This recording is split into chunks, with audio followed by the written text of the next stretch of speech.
Hello viewers, welcome to my cooking channel. மகிழ்வோடு சமைக்கலாம் வாங்க. இன்க்ரீடியன்ஸ் சொல்கிறதுக்கு முன்னால் request, please subscribe my channel, like and share with your friends and relatives. Thank you. சிம்பிளாக ஒரு பருப்பு குழம்பு செய்யறதுக்கு தோரம் பருப்பு 3/4 கப் எடுத்துருக்கிறேன்.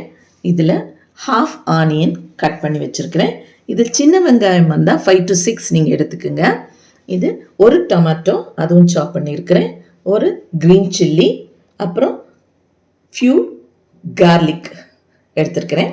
அப்புறம் இதில் முருங்கைக்கீரை ஒரு ஹேண்ட்ஃபுல் எடுத்துருக்கேன். இது ஆப்ஷனல் தான், விருப்பமான சேர்த்துக்கலாம். இதில் மசாலா பாருங்கள், chilli powder, 1/2 teaspoon jeera powder, அப்புறம் 1/4 டீஸ்பூன் மஞ்சள் பொடி, 1/4 டீஸ்பூன் காயப்பொடி. அது மெயினான இன்க்ரீடியண்ட். தாளிக்கிறதுக்காக கொஞ்சம் கடுகு தேவைப்படும், அப்புறம் கருவேப்பிலை, அப்புறமா வத்தல் எடுத்துருக்கிறேன். இதை ஃபஸ்ட்டு எல்லாம் ஆட் பண்ணி தாளித்து வேக வச்சு பருப்பை வேக வச்சுட்டு கடைசியில் குக்கர் ஓப்பன் பண்ண பிறகு தான் இந்த 2 டேபிள் ஸ்பூன் கோகனட் ஆட் பண்ணுறோம். பார்க்கலாம். இதில் ஒரே ஒரு டேபிள் ஸ்பூன் நான் கோகனட் ஆயில் ஆட் பண்ணியிருக்கேன். உங்கள் விருப்பத்துக்கு ஆட் பண்ணிக்கோங்க. கடுகு போட்டிருக்கேன். இதுலேயே வத்தல், கொஞ்சம் கறி, இதுலேயே ஆனியன், கார்லிக் எல்லாம் ஆட் பண்ணியாச்சு. க்ரீன் சில்லி, டொமேட்டோ, முருங்கை இலை. இது ஆப்ஷனல் தான், விருப்பமான போடுங்க, இது இல்லாமலும் நீங்கள் பண்ணலாம். இனி இதுலேயே நல்லா வாஷ் பண்ணி வச்ச துவரம் பருப்பு ஆட் பண்ணிக்கிறேன். இனி இதுலேயே வாட்டரும் ஆட் பண்ணிக்கலாம். நான் ஒரு 2 கப்ஸ் வாட்டர் ஆட் பண்ணியிருக்கிறேன். இது கூடவே எடுத்து வச்ச எல்லா மசாலா காயத்தோட ஆட் பண்ணிக்கிறேன். இதை மிக்ஸ் பண்ணி விட்டுருவோம். அப்புறமா சால்ட் ஆட் பண்ணுறோம். அவ்வளோதான். அப்புறம் குக்கரை மூடி வேக வைக்க வேண்டியதான். தேவையான அளவு சால்ட்.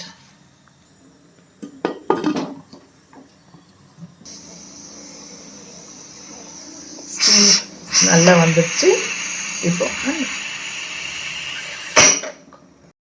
ஸ்டீம் போயிட்டான்னு பார்க்கலாம். தான் போயிடுச்சு. ஓப்பன் பண்ணுவோம்.